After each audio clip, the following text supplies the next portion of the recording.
Dans le bus, sur le banc, même au fond de la classe, toujours l'écran devant, mais t'es jamais en face. Hey, tu scrolles tard, tu réponds vite, des DM plein de cœur, mais personne...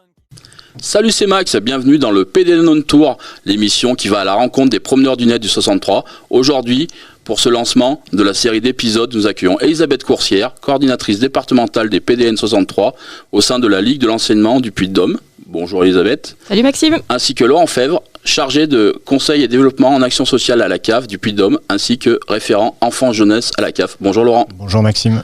Merci en tout cas déjà d'avoir accepté de venir présenter, parce que c'est vous qui lancez cette nouvelle série d'épisodes, donc qu'on verra, on espère que ça sera super sympa. Donc on va commencer par, c'est quoi un promeneur du net? Parce qu'on est là ici pour en parler, donc, mais c'est quoi? Oui, c'est quoi un promeneur du net? Vas-y, Bonne question Elisabeth. Maxime. Alors un promeneur du net, c'est forcément un professionnel de la jeunesse qui va exercer dans une structure, donc souvent des accueils de loisirs, mais aussi des points d'accueil et coups de jeunes. En tout cas, c'est toujours quelqu'un qui est en rapport avec les jeunes entre 12 et 25 ans. Super. Donc on va commencer par poser quelques petites questions tout de suite. Donc pour commencer avec toi Elisabeth, donc quelles sont tes actions concrètes? Alors moi, je coordonne justement ce réseau de promeneurs du net. Alors la coordination, ça veut dire quoi? Ça veut dire déjà participer au processus de recrutement des promeneurs. Ça veut dire aussi leur proposer des temps de rencontre avec des journées, déjà la journée d'accueil des promeneurs, des journées qu'on dit pédagogiques, c'est-à-dire des thèmes qu'on va explorer. Donc tout ça, c'est de la formation quand même. Oui, c'est de la formation, c'est vrai. Peut-être que je t'explique pas. De la mise à niveau, ça nous permet à nous, en tant que promeneurs, d'être à niveau après sur plein de choses. L'idée, c'est de la montée en compétences, toujours sur le domaine du numérique et sur les réseaux sociaux, évidemment, puisque c'est l'objet de leur mission. Les animateurs en question, les promeneurs, vont aller sur les réseaux sociaux, mais c'est en fait une prolongation de leur mission déjà existante. Donc, on leur demande pas de rajouter des missions qu'ils n'ont pas au quotidien, c'est plutôt de les intégrer dans leur temps de travail, tout simplement. Donc, on essaie de faire à la coordination, c'est justement de les aider, donc, comme je disais, à monter en compétences, en leur proposant ces fameuses journées à thème. On leur propose aussi une newsletter qui les aide à faire une petite veille sur le numérique. Et je les suis également dans leurs projets, des projets comme celui-ci là qu'on est en train de vivre. Et puis évidemment, je porte aussi le dispositif auprès de nos partenaires. Et pour finir, je suis en lien permanent avec la CAF à côté de moi pour le suivi. Oui. Un bon petit lien, apparemment ça fonctionne bien, donc c'est plutôt sympa. Donc pour toi Laurent, après, pourquoi la CAF soutient-elle ce type d'action? Alors, tu l'as dit tout à l'heure, je suis référent enfant jeunesse et donc dans ce cadre-là, je dois porter la politique qui est mise en place au niveau national par la CNAF, la Caisse nationale d'allocation familiale. Et parmi ces objectifs, il y a l'idée d'offrir d'avoir une offre éducative à destination des jeunes. Et pour avoir une offre éducative à destination des jeunes, il faut aller là où ils sont. Aujourd'hui, où sont les jeunes? Ils sont sur les réseaux sociaux. Ils sont sur les réseaux sociaux sur des temps qui sont assez longs, en termes de nombre, ils sont ils sont très nombreux à être en pourcentage sur ces réseaux sociaux. Oui, c'est la rue numérique, de toute façon. Voilà, maintenant, c'est la nouvelle rue. L'idée, c'est vraiment de se dire, les réseaux sociaux sont un lieu sur lesquels il y a des jeunes et sur lesquels il va falloir les accompagner, parce que les réseaux sociaux, c'est un lieu qui peut être c'est un espace qui peut être source d'activités ultra positives, de création, de liens sociaux, de socialisation. Mais c'est aussi un lieu sur lequel il y a un certain nombre de risques et sur lesquels Elisabeth va revenir un petit peu plus en détail tout à l'heure. Et donc l'idée, c'est de dire, la CAF soutient l'accompagnement éducatif des jeunes à travers des accueils physiques, comme elle a dit tout à l'heure. Les points d'accueil et coups de jeunes, les structures jeunesse dans leur ensemble, les foyers jeunes travailleurs, etc. Et il faut aussi qu'on ait une attention particulière sur ce que font les jeunes sur les réseaux sociaux, et donc qu'on puisse les accompagner sur ces lieux qui ont des problématiques qui sont particulières. L'éducation numérique? Alors bien sûr, il y a la question de l'éducation numérique, l'éducation aux médias, la question de la citoyenneté en ligne aussi qui peut être présente. Il y a un certain nombre de thématiques qui sont spécifiques sur lesquelles c'est un intérêt particulier d'avoir un accompagnement sur ce point. Donc c'est pour ça qu'au niveau des CAF, on soutient le développement des promeneurs du net. Toi, j'avais une question un petit peu si tu trouvais ça bien qu'on aille sur l'aspect numérique, mais bon, apparemment, tu as tout répondu, donc c'est super. On est en avance, donc on continue. Donc pour toi, Elisabeth, quels sont les enjeux majeurs chez les jeunes ? Alors Laurent a commencé à en citer quelques-uns, c'est Les l'hyperconnexion. enjeux numériques, je précise, Bien parce sûr. que promeneur, c'est essentiellement numérique, ce qui nous amène de loin à ramener après aller vers, etc. quoi. Ouais, promeneur du net, donc forcément Net, ouais. c'est sur Internet, c'est sur les réseaux sociaux en particulier. Et donc l'hyperconnexion des jeunes, on la connaît, et puis c'est pas que l'hyperconnexion des jeunes, c'est des adultes aussi.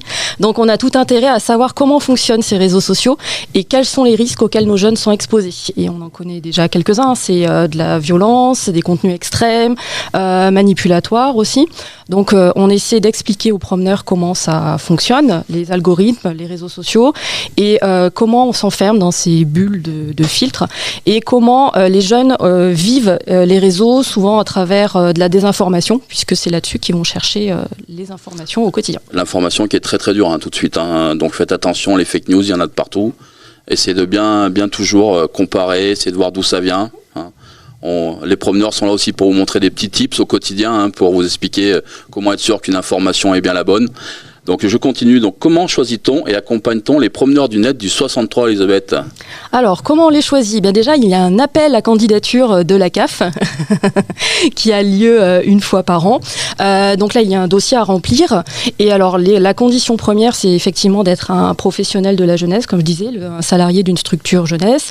Donc on a plusieurs types de promeneurs actuellement dans le réseau. Je cite souvent les animateurs et directeurs de structures accueil de loisirs sans hébergement, parce que c'est le plus gros, je dirais, de la masse de promeneurs, si je peux m'exprimer ainsi. Mais on a aussi des référents et des responsables espaces jeunes.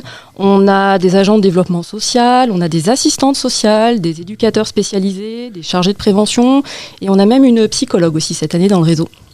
Et je te coupe tout de suite, c'est pas une question qu'on avait préparée ensemble, mais pourquoi justement, c'est un peu la richesse de promeneurs justement, j'ai envie de te dire, d'avoir des personnes de différents secteurs, du social, de l'animation. Moi je sais qu'au quotidien ça m'aide, parce que ça me permet d'avoir la personne qui va aller avec la question demande du jeune que je pourrais pas répondre.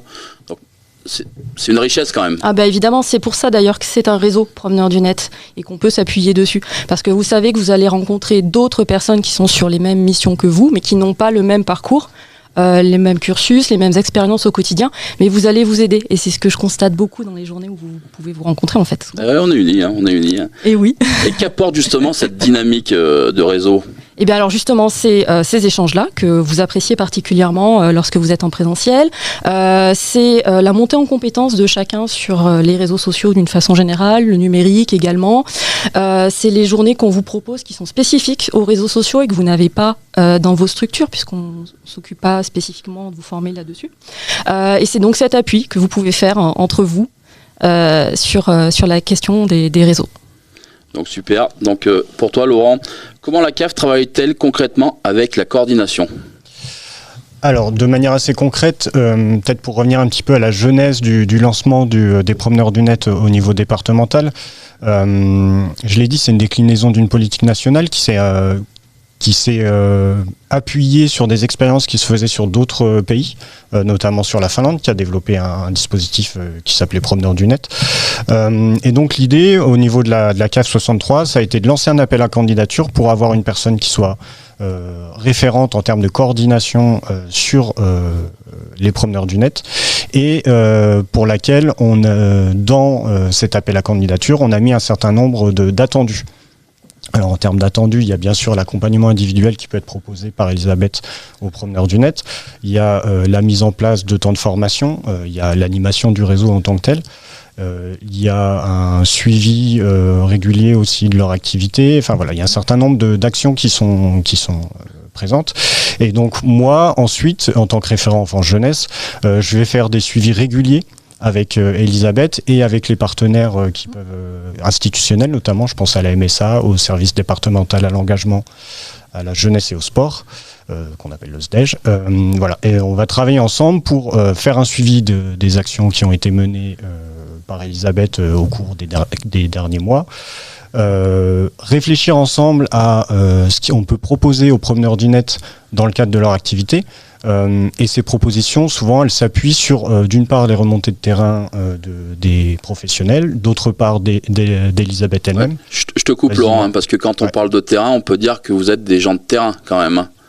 Parce que même malgré vos intitulés de poste, on vous voit quand même souvent sur le terrain avec nous, sur des réunions, sur des formations où vous êtes présents. Alors moi, je vais plutôt être dans l'accompagnement des professionnels. Je vais pas être en lien direct avec les jeunes. Mais la vision de mon métier, effectivement, c'est d'être au plus proche de vous et d'être en capacité de mobiliser des ressources institutionnelles pour que vous, au quotidien, vous puissiez être dans les meilleures conditions pour travailler avec les jeunes. Et après, effectivement, Elisabeth, elle, est vraiment plus ancrée dans le quotidien et en direct avec les promeneurs du net, parce que c'est aussi ce qu'on attend d'elle en termes de mission au niveau institutionnel. Merci en tout cas. Donc je continue. Quels sont les projets pour le réseau cette année ?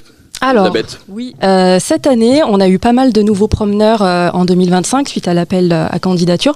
Donc là, on va pouvoir enchaîner sur, je pense, vous proposer un parcours de formation sur l'éducation aux médias et à l'information, puisque tu viens de parler des fake news, par exemple. On parle aussi beaucoup de l'IA sur les réseaux sociaux, donc tout ce qui est désinformation. Donc je pense que vous avez besoin qu'on vous donne des... Besoin et envie. Oui, je pense aussi. C'est pas que moi, évidemment, qui sort des projets pour me faire plaisir, c'est pour vous, évidemment.